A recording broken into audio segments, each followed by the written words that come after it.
Émirats a dépassé les 2 millions d'habitants, en raison surtout d'un afflux de travailleurs étrangers. Plus de 60% des résidents sont des expatriés. Mais le succès des Émirats arabes unis et d'Abu Dhabi est largement dû à un homme. À la tête des Émirats pendant 33 ans, le cheikh Zayed bin Sultan Al Nahyan a apporté à sa nation la prospérité et une croissance spectaculaire.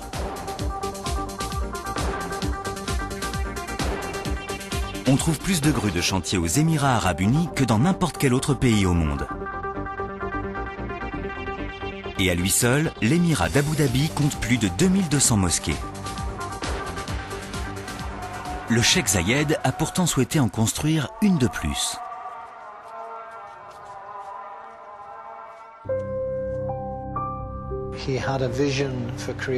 Il a imaginé une mosquée pleine de détails architecturaux provenant de partout dans le monde arabe. Une mosquée pour tous les musulmans des pays islamiques.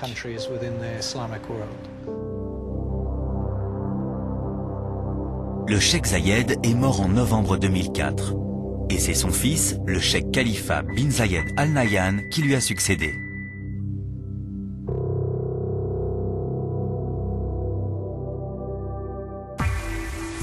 La construction de la grande mosquée souffre des conditions très difficiles.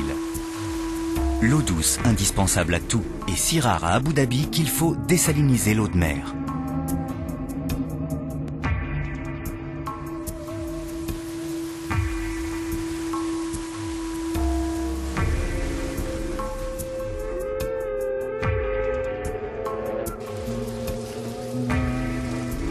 Sur le chantier, presque tous les ouvriers portent des bouteilles d'eau pour prévenir la déshydratation.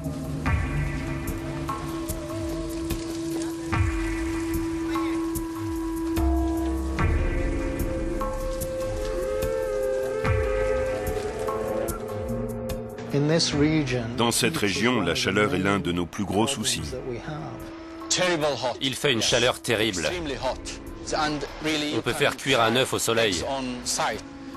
On transpire à grosses gouttes. On a tout le temps envie d'enlever nos vêtements.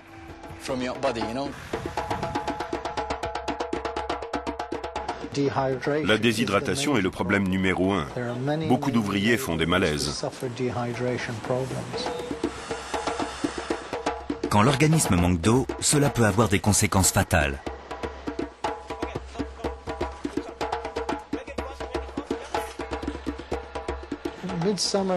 Au milieu de l'été, il peut faire jusqu'à 48 degrés.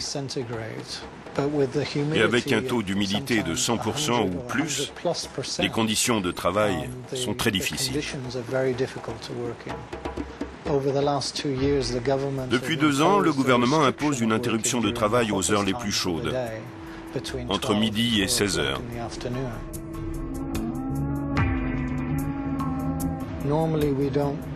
Normalement, on ne coule pas de béton s'il fait plus de 38 degrés.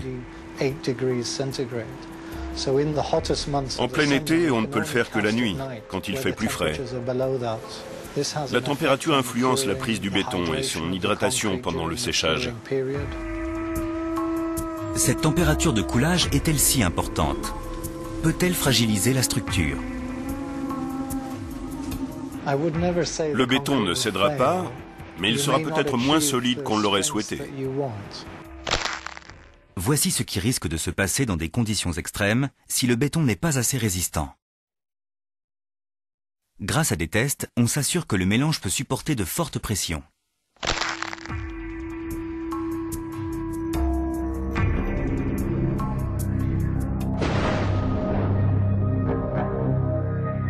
La salinité de la nappe phréatique et la chaleur sont des problèmes connus. Mais on ne s'attend pas forcément à essuyer un déluge en plein désert. Quand c'est le cas, tous les ouvriers sont obligés de cesser le travail et les routes d'accès au chantier se transforment en bourbiers. Tous les véhicules sont bloqués. Les machines sont stoppées et quand la pluie est trop forte, on arrête même de travailler. C'est impossible à prévoir. Les tempêtes de sable n'arrivent pas tous les jours, mais le vent ralentit souvent les travaux.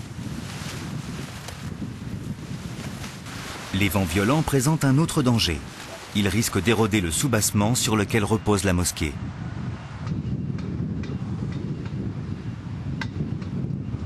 Le remblai qui entoure la mosquée a donc été recouvert d'une bâche de protection en plastique qu'on a arrimée au sol.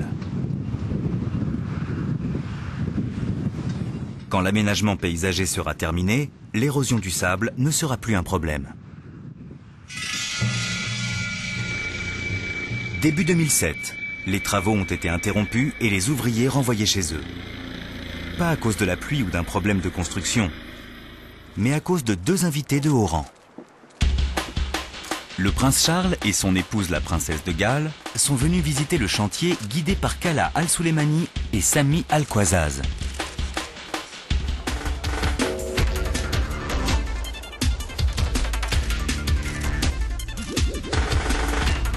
Par sécurité, les ouvriers ont été tenus à l'écart, mais la presse était sur les lieux.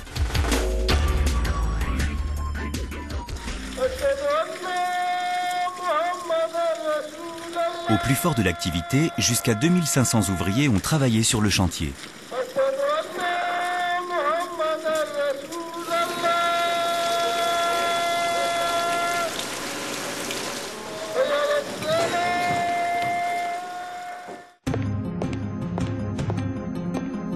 Le responsable de la sécurité, Oumedan Saleh, inspecte tous les jours le chantier de fond en comble. La prévention des accidents du travail est une priorité.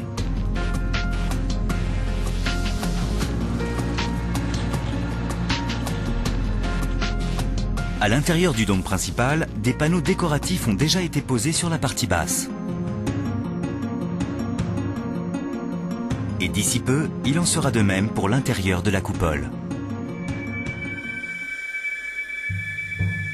Soufiane Saleh est le sous-traitant chargé de fournir les panneaux de revêtement du dôme.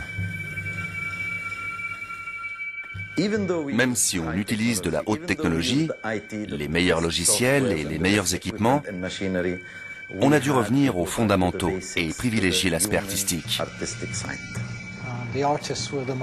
Ce sont les artistes marocains qui ont créé les décorations en gypse et les modèles qui ont servi à fabriquer les moulures en gypse renforcées de verre.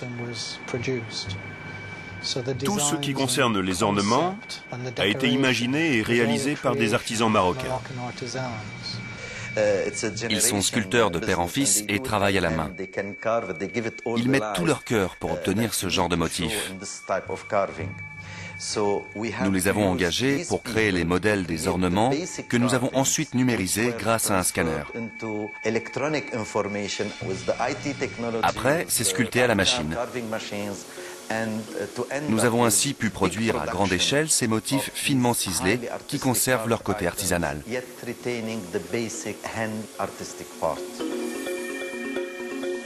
Dans les ateliers, un mélange ultra résistant de gypse et de minéraux est combiné à de minuscules fibres de verre, puis pulvérisé sur l'un des milliers de moules. Après séchage, on obtient une résine solide et relativement légère. Nous avons dû faire une simulation 3D pour mettre au point la géométrie, parce que ces pièces ne sont pas faites pour être ajustées une fois posées.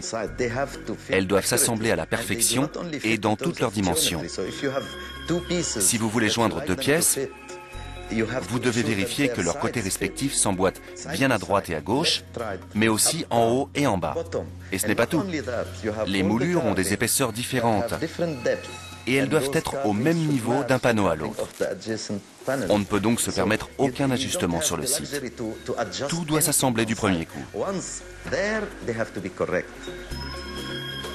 Il y a plus de 12 100 panneaux. Dans l'atelier, un énorme gabarit en bois qui reprend la forme intérieure du dôme permet de préassembler des panneaux.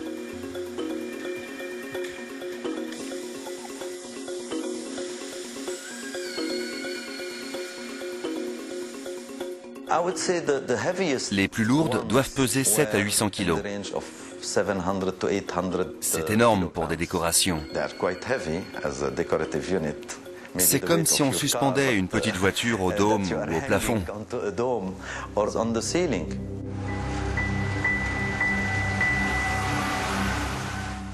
Lors de la deuxième phase, la teinte grisâtre du béton va laisser place à un blanc éclatant.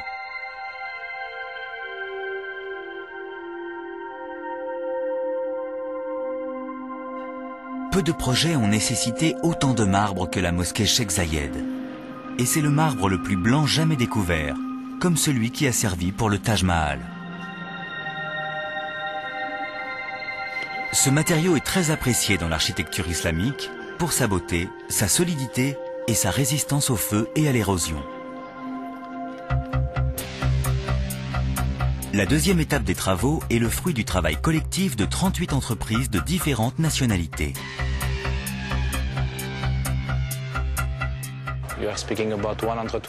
Il y a 120 000 mètres carrés de marbre au total. C'est considérable. Et nous avons dû le traiter pour obtenir cette teinte extra blanche.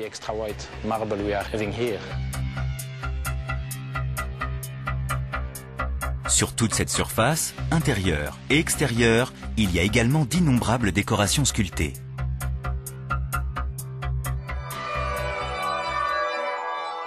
Mais où peut-on trouver le marbre le plus blanc qui soit? Pour cela, il faut traverser les continents. La grande mosquée Cheikh Zayed doit être intégralement drapée dans une parure immaculée, du sommet de son dôme jusqu'à sa salle de prière principale. C'est à ce stade que l'Italie apporte son savoir-faire.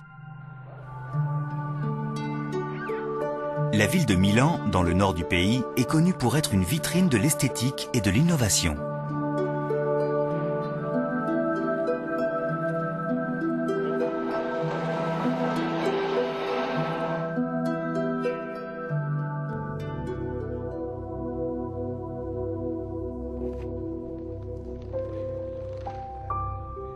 C'est une entreprise de décoration d'intérieur spécialisée dans les projets luxueux qui est chargée de cette lourde tâche.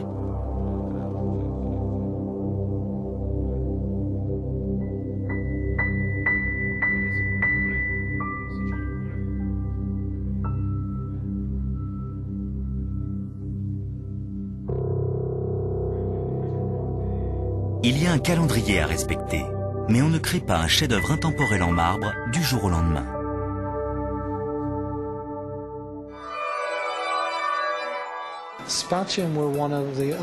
C'était l'un des seuls bureaux d'architectes capables de concrétiser les idées du cheikh sultan.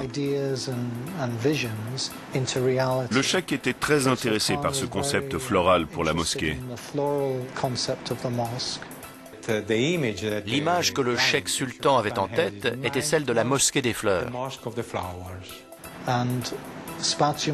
Et le studio a très bien su transposer cette idée en échantillons, en dessins et en croquis.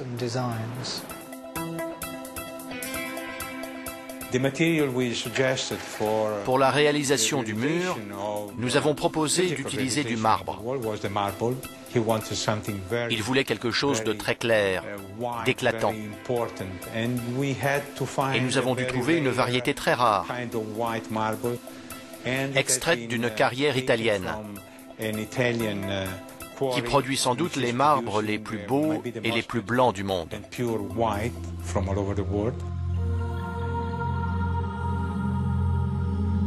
Un marbre étincelant qui provient de la carrière Acqua Bianca.